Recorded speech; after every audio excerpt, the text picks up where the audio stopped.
sa vie au jour le jour, c'est vivre avec un but et un chemin vers ce but.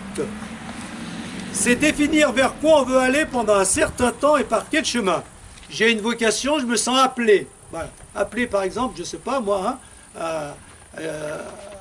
actuellement, vu l'âge que j'ai, voilà, appelé à quoi? Bon, à quoi est-ce que Dieu m'appelle? Mais ça c'est un appel fondateur. Pour arriver à y répondre, il faut que je me donne des buts. Qu'est-ce que je vais faire concrètement pour répondre à cette vocation? Donc ça c'est le but. Et par quel chemin? Voilà.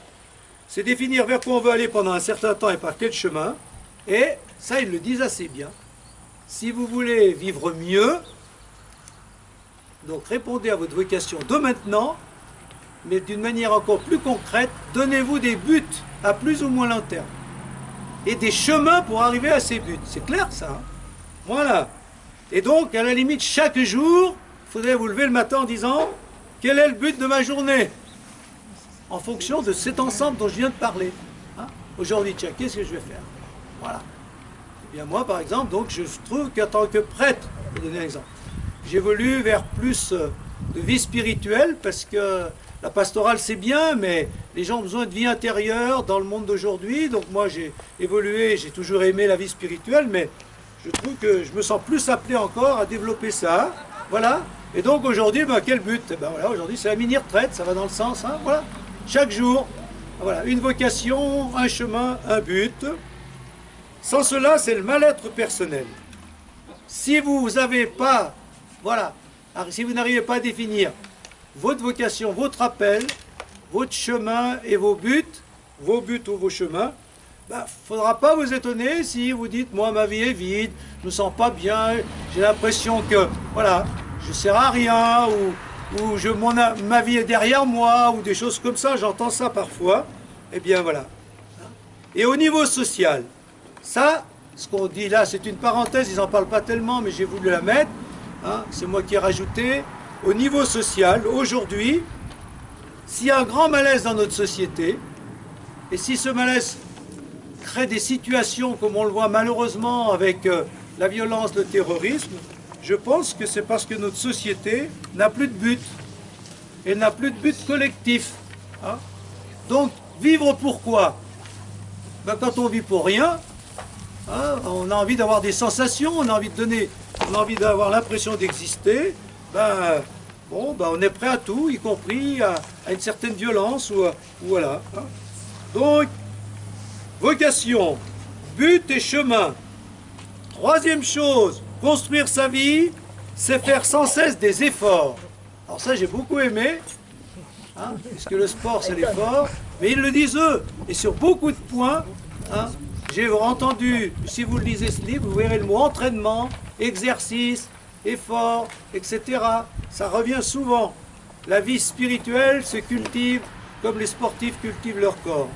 Voilà. Et d'une manière bien précise, voilà. Tiens. Voilà.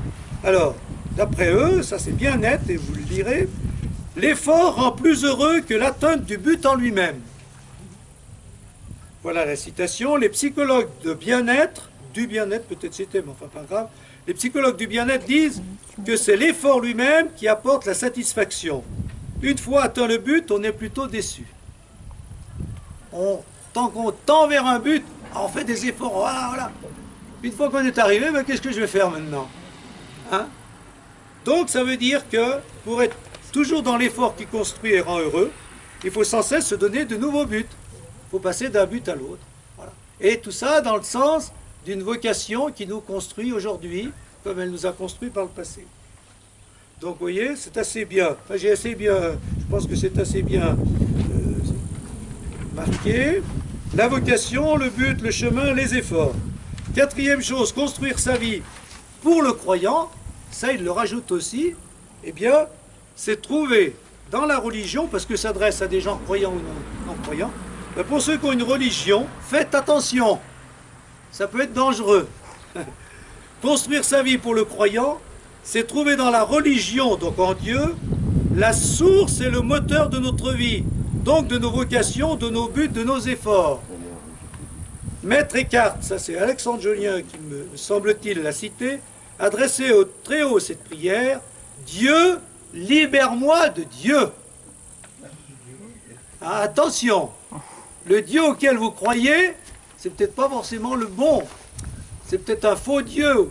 Et souvent, on s'accroche à un faux Dieu, à une fausse image de Dieu qui nous emprisonne, hein, au lieu de nous libérer, ou qui nous console, comme ils vont le dire, au lieu de nous booster. Hein. Dieu, c'est un moteur. La religion doit être un moteur, une source, pour justement prendre notre vie en main. Hein, et non pas une consolation ou un rêve. Ou... Voilà. Alors, voilà. Combien de fois n'ai-je pas instrumentalisé la religion pour y trouver une sorte de consolation, une béquille, plutôt qu'une source ou un moteur? Réfléchissez à ça. Hein. Voilà. Est-ce que votre religion est une consolation dans vos détresses, une béquille pour, voilà, je m'appuie sur quelqu'un, ou une source et un moteur? En voyant le Christ chasser les marchands du temple, je comprends qu'il y a un sacré danger d'instrumentaliser la religion, d'en faire le lieu d'un marchandage où l'on achèterait la paix au prix des sacrifices. Pour moi, croire en Dieu et suivre le Christ implique avant tout une foi, un art de vivre, une discipline intérieure, une ascèse. Vous voyez les mots, je ne veux pas trop les commenter, mais hein, voilà. Dieu c'est un moteur et le Christ c'est un moteur. C'est bien, suis-moi. Donc si je crois en lui, eh bien il faut que je construise ma vie dans le sens de l'appel qu'il m'adresse, en me donnant des buts et des moyens, des chemins pour y arriver, et en faisant des efforts. Et les efforts, c'est dit dans une discipline intérieure, une ascèse. Une discipline. Ça veut dire que ça se construit. Hein. Voilà, comme les sportifs, un entraînement, c'est programmé. Tel jour, je fais tel effort, tels exercices. Dans la vie spirituelle, ça doit être un peu pareil. Voilà. Enfin, puis vous réagirez après, ces 5 points, parce que c'était des points très importants de dire qu'il faut construire sa vie. Construire sa vie, c'est suivre des modèles de vie. Là, j'en entendais beaucoup parler il y a quelques années, puis après ça a un peu disparu dans les livres, et là, ils le remettent sur le tapis. Hein. On ne peut pas construire sa vie sans de modèles qui nous dynamisent et qui nous ouvrent le chemin. Pour avancer, il n'est pas utile de nous demander qui sont nos modèles, nos références. Est-ce le sportif victorieux qui multiplie les exploits, le chef d'entreprise cupide, l'acteur couvert de gloire, ou bien le voisin du coin qui s'engage modestement pour les autres? Bref, à qui je me réfère pour apprendre à vivre? Quelles sont les vertus, les qualités dont j'aimerais m'inspirer pour cheminer? Pour ma part, les personnes qui me touchent et m'aident à grandir sont celles qui, au jour le jour, rayonnent de bonté. Bonté, bienveillance, ça revient presque à chaque page.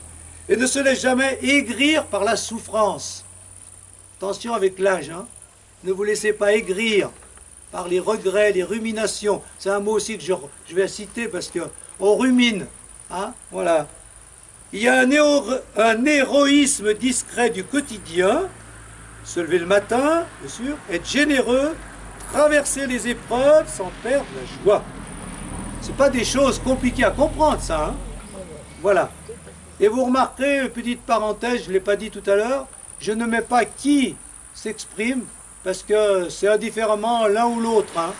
Entre Jolien, Ricard ou André, peu importe, ils s'entendent, ils sont bien d'accord en général pour dire ce que vous entendez. Donc je ne cite pas qui le dit, mais de toute manière, ils signent tous les 3 le livre, il n'y a pas de souci.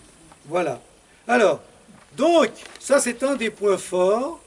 La vie se construit en permanence jusqu'au bout de notre vie, avec tous ces moyens qui sont relativement précis, se donner une ligne de vie qui correspond à un appel intérieur, qui pour le croyant est Dieu qui m'appelle aujourd'hui. Plus concrètement, définir pour vivre cette vocation des buts et des chemins et se renouveler pour y arriver, et pour toujours être dans l'effort, afin d'être toujours heureux. J'ai encore des choses à faire, allez, je m'y mets, j'y vais. Et quand j'aurai atteint un but, j'irai encore plus loin, comme ça je progresse et je me construis mieux. Et puis, donc, si je suis croyant, voir en Dieu celui qui m'appelle, la source de ses appels, le moteur, celui qui me pousse à faire ses efforts et à marcher sur ses chemins, Et puis, pour m'éclairer et me dynamiser, eh bien, m'accrocher à des modèles de vie un peu à ma portée, qui m'encouragent et qui me font croire que, ben voilà, eux sont arrivés à ouvrir un chemin, ben moi, il faut que je continue sur ce chemin. Voilà. Alors, est-ce que vous voulez réagir à tout ça, à toutes ces bonnes paroles?